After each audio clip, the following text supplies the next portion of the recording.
Bienvenidos al primer módulo del curso intensivo sobre el C++ moderno. Cuando hablamos del C++ moderno, estamos hablando de C++ versión 11 o versión 14. Incluso algunas cositas vienen del C++ 17. Los cambios que han habido, sobre todo en el año 2011, fueron enormes y han hecho que el lenguaje se haga cada vez más productivo, más fácil de usar, más orientado al desarrollo de aplicaciones. Digámoslo así, el lenguaje que inicialmente estaba muy pegado a la máquina, todavía sigue pegado a la máquina, pero le permite al programador levantar sustancialmente el nivel de abstracción, y esto es cada vez más cierto con estas nuevas versiones, como hablábamos de la versión 2011 y la versión 2014. Bien, bueno, en casi que todas las plataformas en este momento, sea Mac o Linux o Microsoft Windows, tenemos compiladores que ya están soportando casi que todos los aspectos de C++ 11 y C++ 14, con algunas obvias excepciones. Y sobre todo hay una dificultad adicional en la parte de lo que es el reporte de errores cuando utilizamos plantillas o templates, ¿verdad? Esto siempre ha sido una debilidad del lenguaje, o más bien de los compiladores. Ha mejorado muchísimo y esperamos que en cuestión de 1 o 2 años mejore todavía más, todavía más. Bien, entonces podemos pasar a hablar de por qué el C++ muy en breve, porque ya esto creo que ya lo hemos comentado. En primer lugar, para mí y para los que conocen el lenguaje, estamos todos de acuerdo en que es un lenguaje que permite expresar nuestras ideas en forma de código de una forma muy, valga la redundancia, muy expresiva, muy clara, o sea, tenemos una sintaxis muy rica. Inicialmente es una sintaxis difícil, sobre todo con templates. También aquí se han introducido aspectos en el lenguaje para simplificar un poco la sintaxis. Sobre todo vamos a ver cosas como la deducción de tipos y otras nos permiten trabajar en un nivel de abstracción más alto. El C++ se utiliza es el lenguaje más utilizado en las áreas de ingeniería. Y para ver con más detalle la lista de aplicaciones, irse al link de straussroup.com/applications.html para ver lo que el autor considera, o no el autor, perdón, el creador de C++ considera que es menos de una milésima parte de las aplicaciones que están hechas en C++. Es increíble realmente al ponerse a ver la lista, la variedad de aplicaciones, la variedad de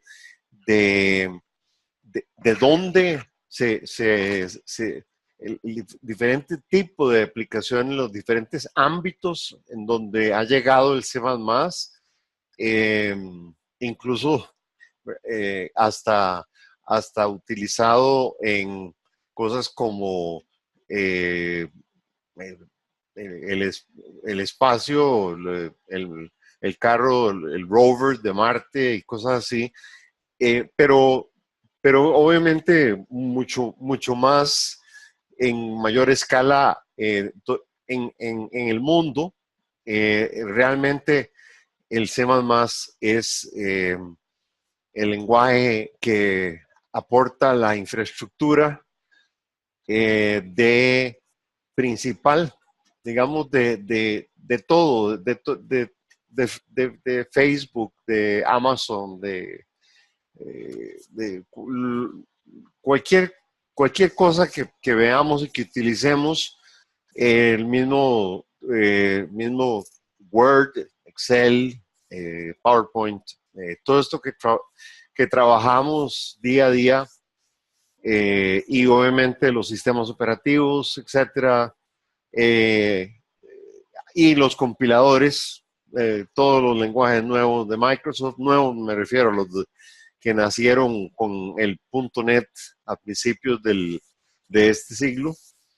Eh, Todos ellos se montan encima de C++. Entonces podemos decir con mucha exactitud que el mundo entero se monta en C++. Es un lenguaje que vale la pena, vale la pena. La curva de aprendizaje es un poco fuerte, pero eso no quiere decir que no sea, que no valga la pena. O sea, no quiere decir que nos demos, que nos demos por vencidos simplemente porque nos va a tomar un poquito más de tiempo del que quisiéramos. Bien, importante también expresar de que el C++ está definido por estándar desde hace muchos años, en la década de los 90 se comenzó a estandarizar fuertemente el lenguaje y el lenguaje está disponible en la mayoría de las computadoras. También hay muchos aspectos del sintáctico del lenguaje que han sido eh, tomados por otros lenguajes posteriores a C++, como Java y C Sharp. Bien. A manera de ilustración rápida del ámbito donde el lenguaje se ha utilizado y se sigue utilizando, podemos ver estas filminas, podemos ver que casi en cualquier aparato que utilicemos o cualquier avión en que nos montemos o cualquier carro en que nos montemos, muy probablemente una parte va a estar, al menos una parte va a estar escrita en C++. Como vemos, diferentes áreas de la vida y de las actividades humanas son hechas posibles gracias a el C++. Por ejemplo, aquí podemos ver el uso en Marte. También podemos ver acá que aplicaciones para fotógrafos como Photoshop, etcétera, y luego aplicaciones que utilizamos todos los días los programadores como compiladores y todo eso son escritos usualmente en C++. Ahora podemos ver acá un primer programa un primer programa muy simple, muy simple. Vamos a ver si puedo hacer esto más grande. Sí, ok. Podemos destacar el aspecto de que C++ es un lenguaje que se basa en archivos. O sea que las diferentes partes de un programa se escriben en diferentes archivos que luego son incluidos conforme ocupemos sus definiciones o sus declaraciones en otros archivos. Entonces, por ejemplo, en este caso, podemos ver que tenemos 3 includes. Estos includes, esto es lo que se llama el preprocesador. En realidad, el preprocesador como tal no es parte del lenguaje C++, al mismo tiempo sí lo es. O sea, es decir, C++ no podría subsistir sin los includes, pero por otro lado, el preprocesador es algo que está, que está por fuera de la definición de C++. Eso lo veremos después con un poquito más de detalle. Aquí vale la pena destacar que tenemos, como ven, 2 diferentes sintaxis para los includes. Uno utiliza las comillas dobles y otro utiliza los angulares, los brackets. La diferencia entre estas dos es de esta forma. Cuando hacemos un include con dobles comillas, estamos diciendo que es un archivo, un header file, como se dice en inglés, un archivo encabezado de uso local o de uso para que ha sido creado para el programa que estamos trabajando. Mientras que cuando el include utiliza los angulares, entonces estamos hablando de que son archivos del sistema. Son archivos del sistema, son parte de las bibliotecas de C++. También podemos destacar ahí de que cosas como tipos como string, hileras que representan y nos permiten manipular hileras de caracteres, que en algunos otros lenguajes, especialmente lenguajes de alto nivel, se definen como tipos primitivos del lenguaje. En C++ no hay tal cosa. El string en C++ es una clase, es un tipo construido, por supuesto que viene como parte de la biblioteca estándar de C++, pero es un tipo más, o sea, incluso no estamos forzados a usarlo si no queremos. Si por alguna razón no queremos usar ese, si queremos crear nuestro propio string, si tuviéramos alguna motivación para hacerlo, porque en realidad no veo yo ninguna motivación para hacer algo así, pero pueden haber circunstancias extraordinarias en las cuales tener una clase string específica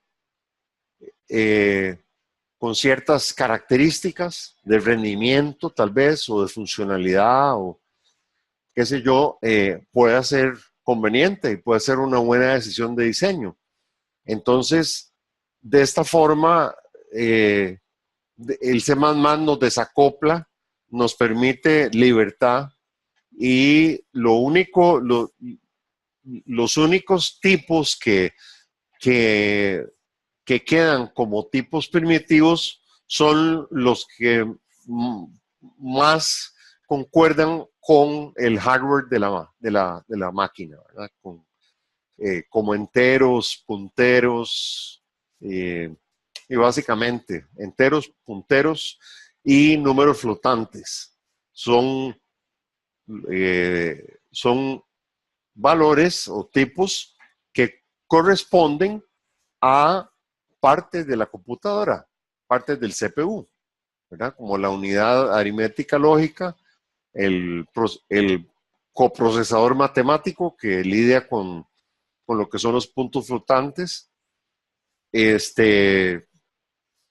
y en general las operaciones numéricas. Y los punteros es la base de C++, o sea, los punteros, las direcciones, las ubicaciones, donde los punteros describen dónde están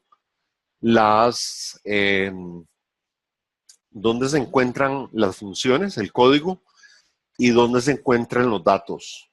Todo eso, todas todas las partes de un programa, sea funcionalidad o sea información, tienen que ubicarse en algún lugar en la memoria de la computadora. Y por lo tanto, el concepto de puntero es básico. Y en C++, por por ser un lenguaje que inicialmente y tiene un cierto sesgo hacia la programación de sistemas, no nos separa de la idea de punteros. Ya veremos que con los cambios de C++ 11 y C++ 14, se introdujeron importantes complementos o reemplazos para los punteros nativos, que se llaman o se conocen como smart pointers, ¿verdad? Punteros inteligentes. Ya veremos cómo entran en juego, cómo los punteros inteligentes nos permiten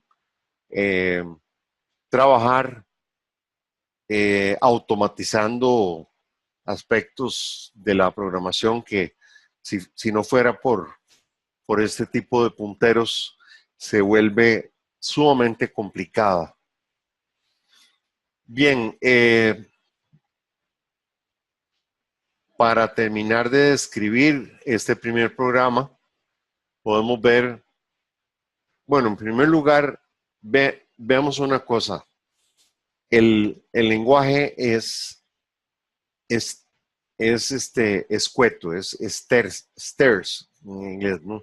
Es, eh, por ejemplo, si viniéramos de Pascal, nos estaríamos preguntando a dónde está la palabra function, ¿verdad? O sea, si aquí main es una función, eh, entonces main como función, eh, no vemos por ningún lado un indicador que nos diga que main es una función.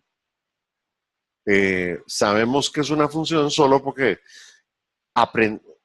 hemos aprendido, o bueno, van a aprender la sintaxis y que la sintaxis nos indica que es una función. Pero no hay ninguna palabra reservada como function o procedure. No hay.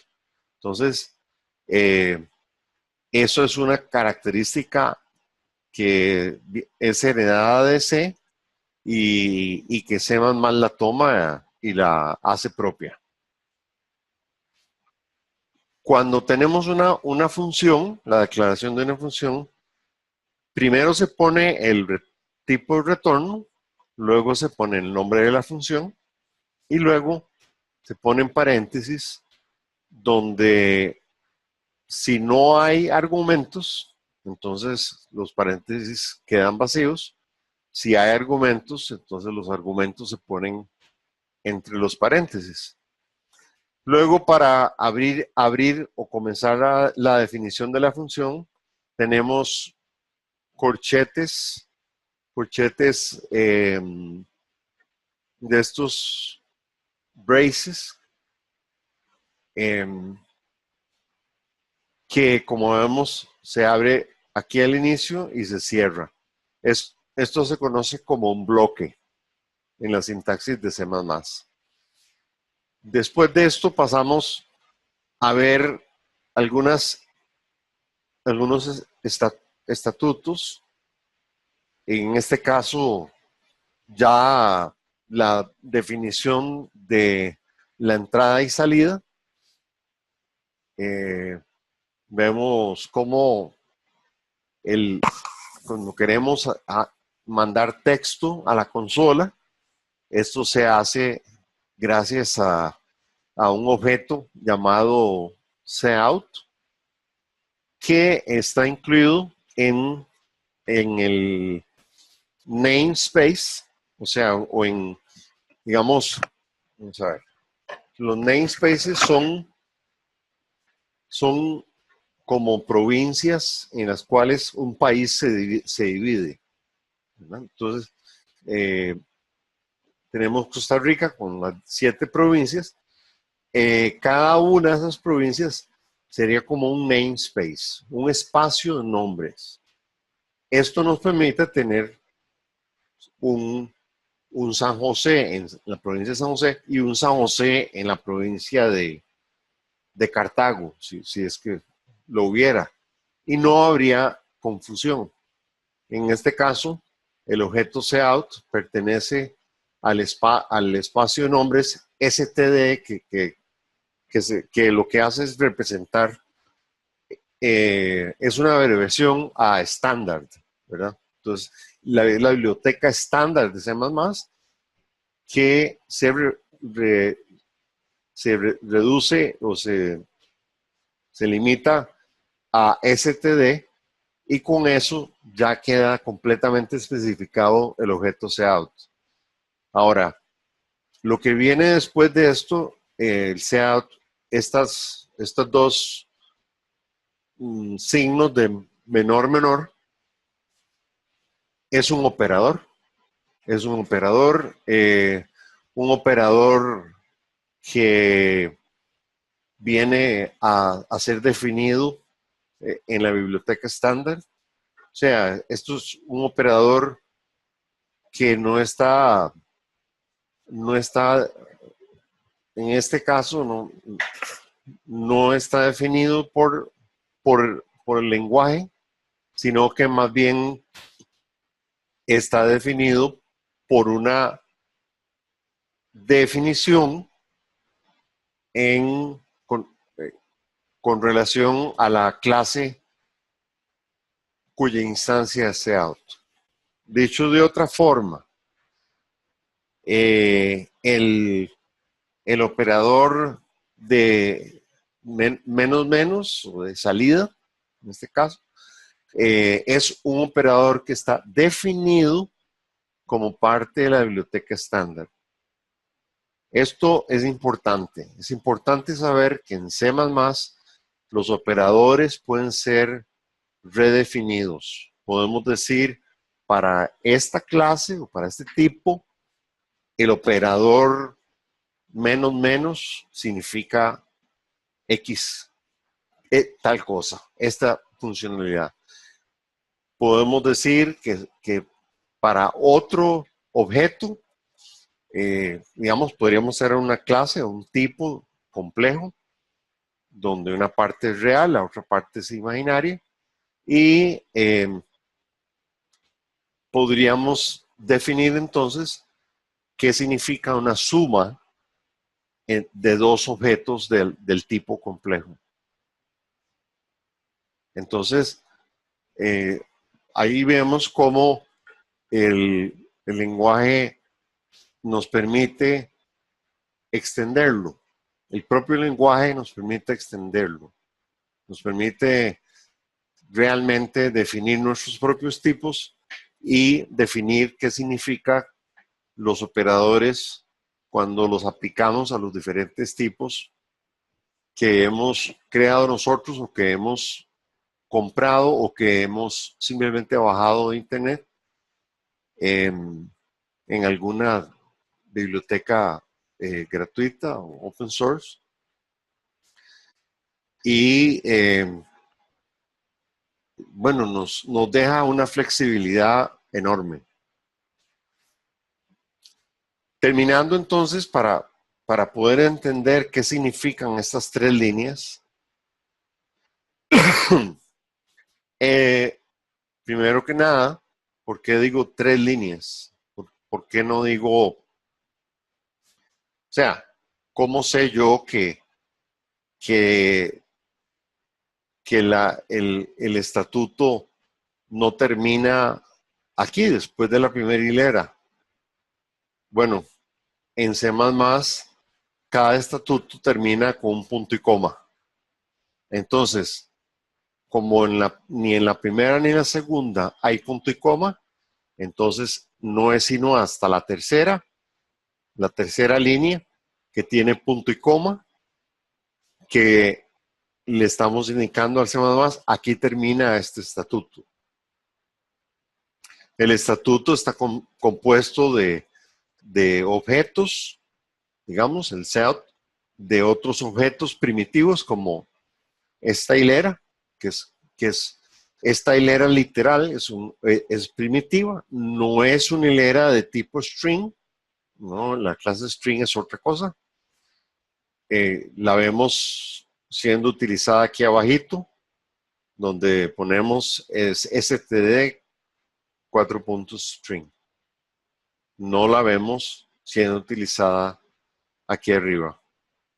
Luego vemos cómo podemos intercalar texto con número. Incluso podemos hacer operaciones aritméticas y meter el resultado de estas operaciones aritméticas en la hilera. Finalmente, la línea o las tres líneas se vienen a ser terminadas por otro objeto que se llama endLine, endl, y que también se ubica en el espacio de nombres de std. Y esto lo que hace es que agrega un carácter de fin de línea, lo que hace que en la consola el cursor avance a la siguiente línea y también a la primera columna. Eso es lo que hace el primer estatuto de este programa. El segundo es un estatuto de declaración o definición de variables o de objetos. Estamos diciendo acá, o sea, el tipo viene primero, el tipo es string, y luego vienen dos objetos, first name y last name, que son dos objetos de la clase string. Entonces estamos indicando el tipo de objetos y luego viene el punto y coma, termina la definición de objetos ahí y pasamos a una nueva línea, un nuevo estatuto. Tenemos nuevamente, entramos al espacio de nombres llamado std y de ahí sacamos el objeto sein, que es console.in, que en realidad viene a representar el teclado, y este console.in nos hace leer en la primera hilera en la variable first name y la siguiente hilera en la variable last name. Aquí es importante entender lo que C++ interpreta por hileras. Cuando estamos haciendo lectura de sein hacia una hilera llamada first name, lo que vamos a hacer cuando vamos a escribir en el teclado, cuando no va a haber ninguna entrada de datos hasta que presionemos el Enter. En el momento en que presionamos el Enter, entonces se manda todo el buffer, o sea, todo lo que hemos escrito, se le manda al objeto sein, y el objeto sein lo que hace es partirlo en pedazos de texto. Cada uno de los pedazos de texto es delimitado por espacios en blanco. Entonces, si nosotros escribimos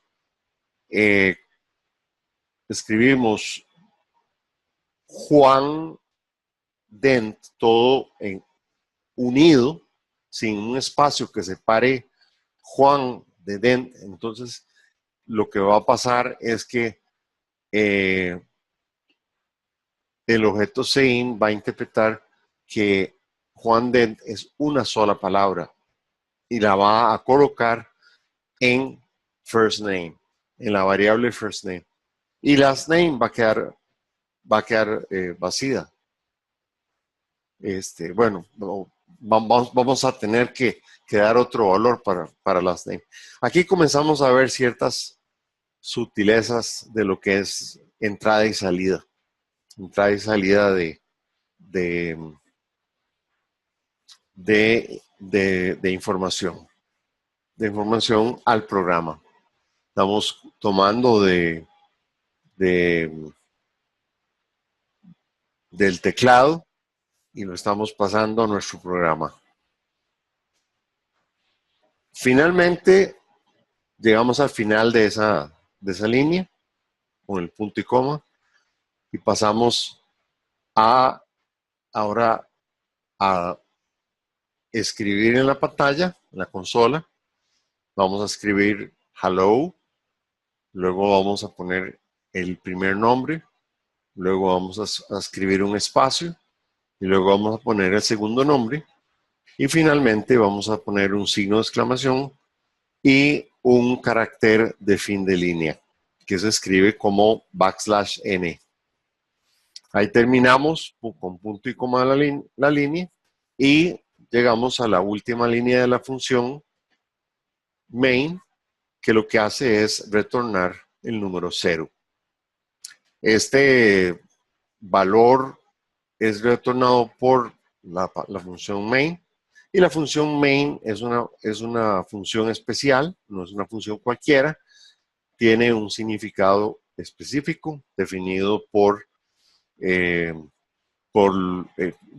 definido para los compiladores, y viene a ser el punto de entrada de digamos, el acople, el primer acople entre el sistema operativo y el programa que se está cargando. Cuando el programa se termina de cargar, entonces el sistema operativo pasa su ejecución a la función main. Esto es lo especial de esta función, que es una función que retorna un entero y que va a ser invocada inmediatamente después, posterior a que el programa como tal sea subido a la memoria.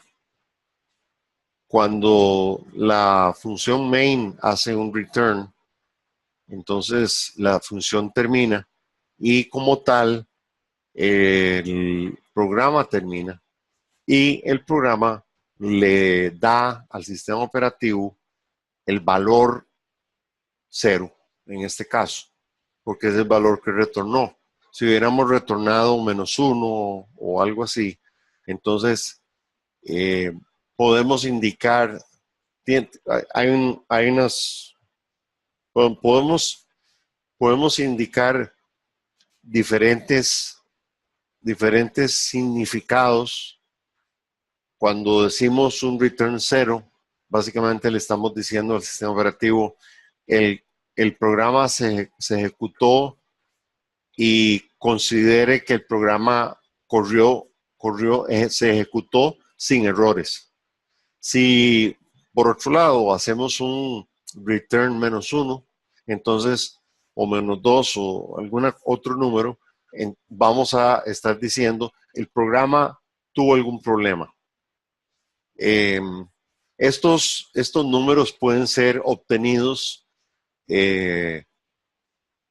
pueden ser accedidos fuera del programa, y una vez que el programa termina, se pueden examinar y se pueden tomar acciones sobre ellos.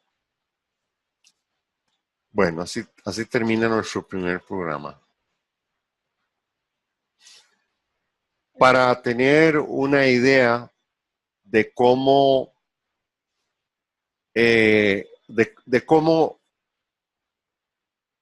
cuál es el modelo de construcción de un programa en C++, es importante darnos cuenta que tenemos 3 tipos de archivos y básicamente 2 tipos de operaciones. Bueno, podríamos decir 3. Uno, el primer tipo de archivo es el archivo fuente, el source file. El segundo tipo de archivo es el que es generado por el compilador. Y el tercer tipo de archivo es el que es generado por el linker. El linker hace bueno, vamos a explicar desde el principio. Cuando uno escribe en C++, que es el lenguaje de programación, esto no es entendible, obviamente, por el CPU de la computadora. Tenemos que convertir el C++ que hemos escrito a lo que se llama un object file. ¿Okay? Y este object file sí está escrito en términos que la computadora o el CPU puede entender.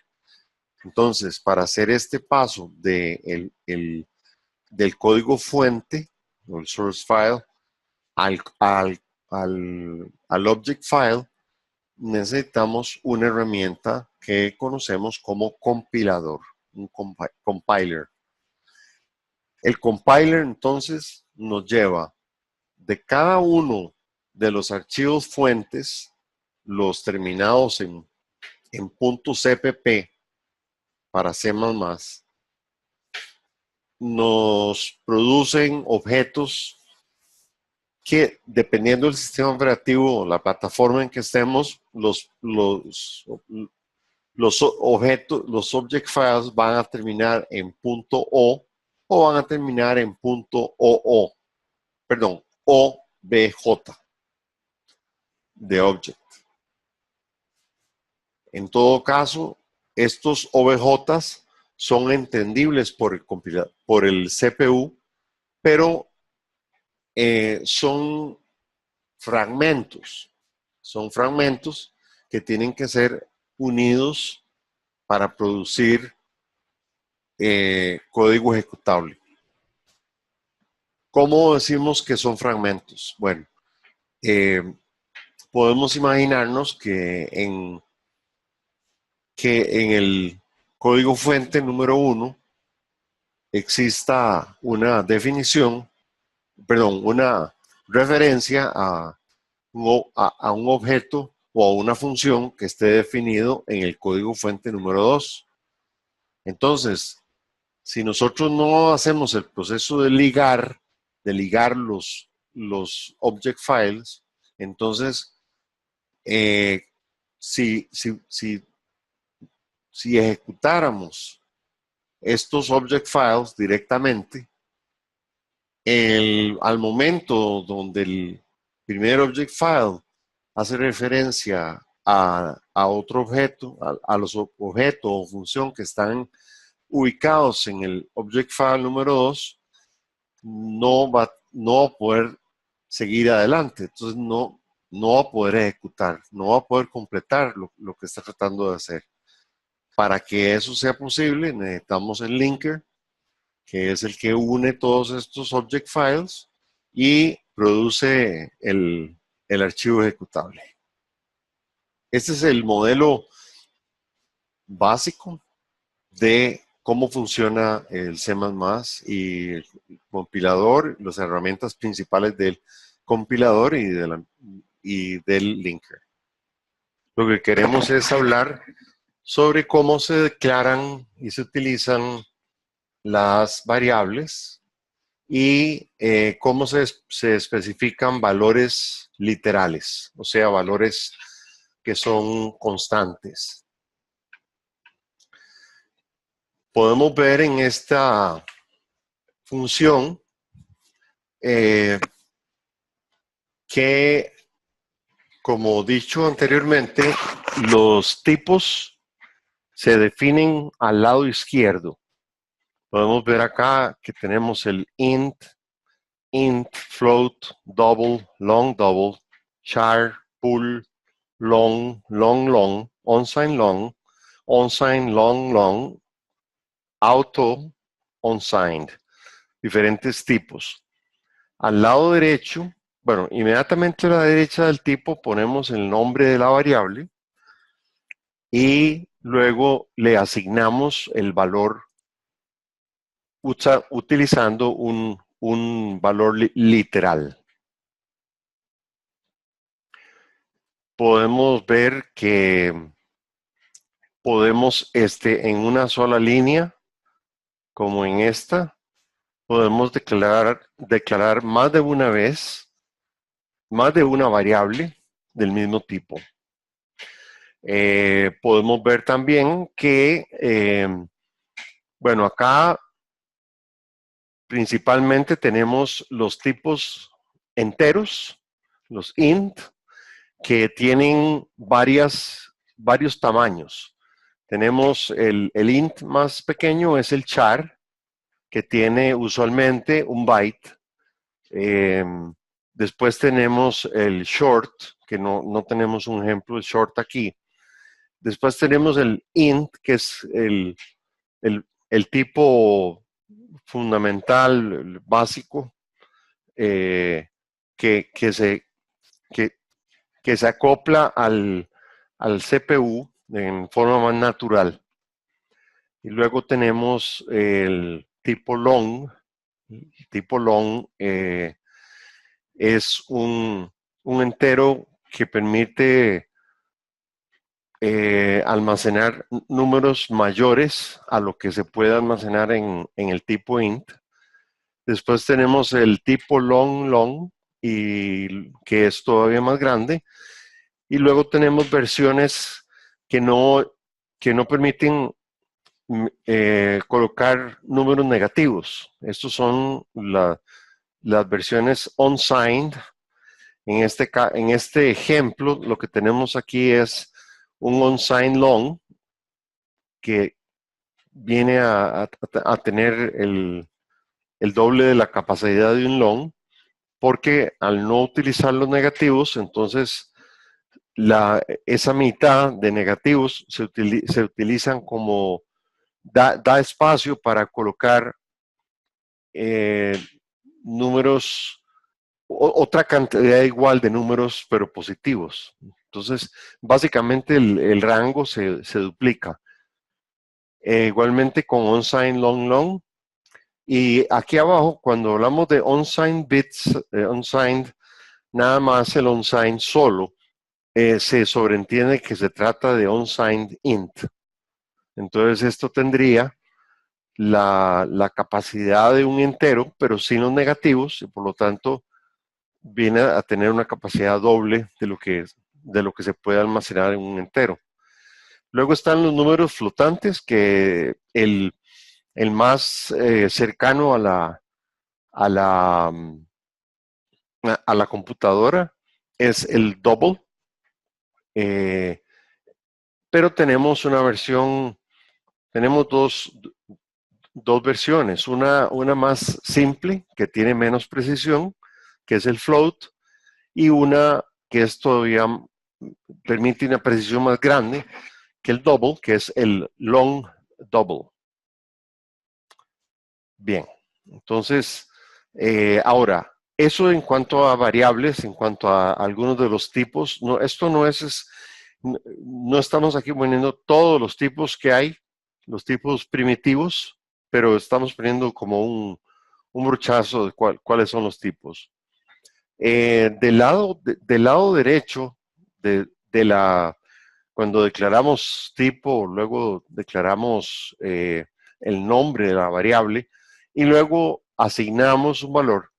Ese valor del lado derecho puede ser simplemente un valor entero, como en la primera y segunda línea, que asignamos el valor 2, el valor 88, el valor 5. O puede ser un valor con decimales, como podemos ver aquí en el valor de pi, de la variable pi, acá, que tenemos un valor double. O puede ser un float, que es, ¿verdad? Como decíamos, es un valor flotante, pero con menos precisión. Entonces eso para indicar que, que estamos hablando de un flotante de menor precisión, lo que se hace es poner una F minúscula al final del número. Luego, en cuanto a char, si queremos almacenar un carácter, simplemente este se pone entre comillas simples. También es posible asignar en una variable carácter, se le puede asignar un número. Este número vendría a ser el valor numérico asociado al carácter, a un carácter. ¿Y cuál va a ser el valor numérico asociado a un carácter? Depende mucho de si estamos utilizando ASCII, por ejemplo, la tabla ASCII, o si estamos utilizando Unicode o algún otro sistema de codificación de caracteres. Entonces, los valores asociados a las diferentes letras o elementos de un set de caracteres van a variar, pueden variar. Incluso aquí una advertencia, en algunos casos la, las letras no están contiguas, o sea que no siempre se pueden, no en todos los character set de caracteres se puede hacer como un ciclo donde nos vayamos moviendo de un carácter al siguiente, al siguiente, al siguiente, al siguiente, y esperar, por ejemplo, que el resultado fuera A, B, C, D, E. No. Hay ciertos sets de caracteres que no tienen esa simplicidad, digamos. La mayoría sí lo tienen, sin embargo. Nada más algo que tener ahí, asegurarse al momento de usar caracteres. Luego tenemos los valores booleanos, o sea que tienen únicamente dos opciones, son true or false, ¿verdad? Verdadero o falso. En este caso podemos ver en la variable CMP, se le asigna el resultado de cuál valor es menor. O sea, si la variable I1 es menor que la variable I2, entonces CMP tendría el valor true. Si la variable I1 no es menor que I2, entonces la variable CMP tendría el valor false. Aquí también happy, por ejemplo, la variable happy, se le asigna el valor true.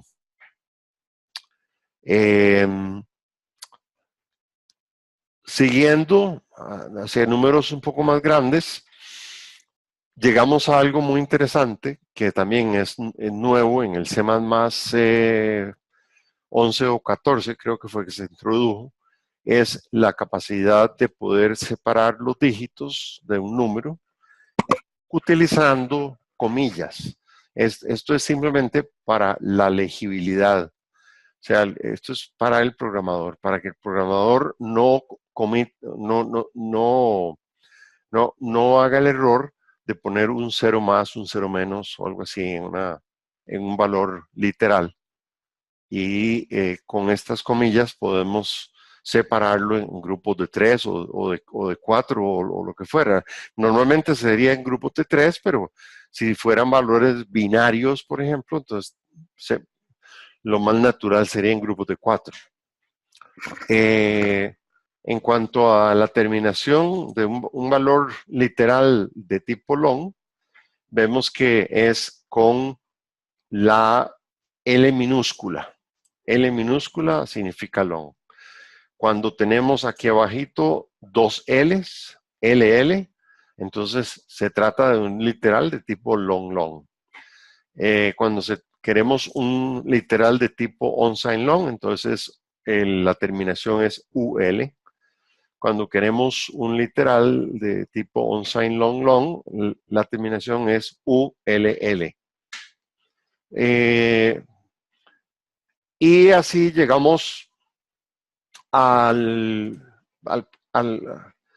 uno de los cambios más importantes del lenguaje dado en el 2011, que es la incorporación de la palabra auto al lenguaje.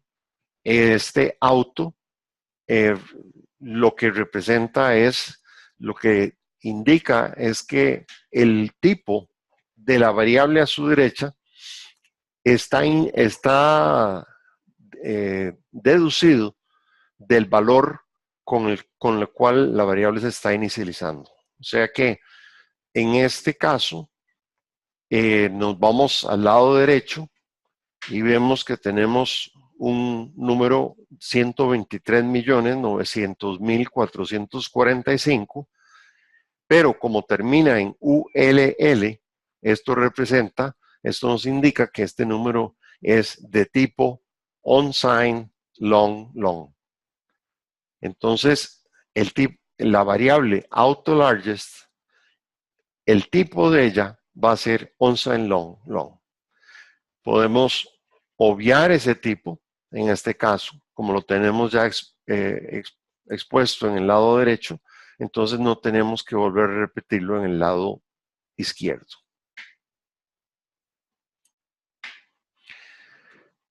Un aspecto importante en cuanto a lo que es el apoyo a programación cercana a la máquina y también programación en múltiples plataformas, es la capacidad del C++ de poder indagar cuál es el tamaño de cada tipo. Esto no solo nos permite averiguar el número de bytes que tiene cada tipo de los tipos primitivos, sino también nos permite averiguar el tamaño de cualquier tipo definido por el usuario, como por ejemplo en un struct o en una clase. Entonces, en este caso, lo que tenemos aquí es un segmento de programa que lo que va a reportarnos es el número de bytes en cada uno de los siguientes tipos. Tenemos primero el tamaño de char, luego int, long, long, long, float, double, long, double, etc. Podemos también ver aquí abajito un uso de metainformación, o sea, de información que nos indica cuál es el valor máximo de, de una variable o constante de tipo int en la máquina en la cual estamos ejecutando el programa. Esto es información que viene guardada en unas plantillas o templates que se llaman numeric limits.